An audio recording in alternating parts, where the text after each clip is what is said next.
আসার কথা।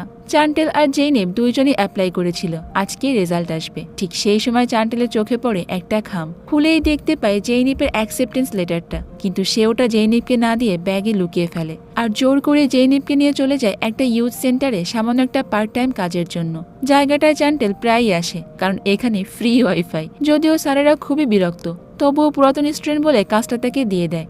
আর এরপরই শুরু হয়ে যায় মজার জার্নি। ওরা তখন ছোট ছোট বাচ্চাদের নাটকের রিহার্সেল করাচ্ছিল। হঠাৎ চান্টেলের চোখে পড়ে ঘরের কোনায় রাখা একটা বিশাল পুরনো আয়না। দেখতে অদ্ভুত, আর পুরো আয়নাটা ধুলোয় ঢাকা, উপরে যেন কিছু খোদাই করা আছে। কথা বলতে বলতে হঠাৎ করে আয়নাটা ঝকঝকে পরিষ্কার হয়ে গেল। চান্টেল তখন মজা করে বলে যে দেখ তো আবার ম্যাজিক মিরর না হয়ে যায়। আর জেনি ভাবে যে এটা কোনো ভিআর গেম বুঝি। চান্টেল তখন আবারও প্ল্যানে ব্যস্ত হয়ে যায়, সে রাজকুমারী হবে, জেনিফ হবে ডাইনি, আর একটা রাজপুত্র এসে তাকে কিস করবে আর বাঁচিয়ে নিয়ে যাবে।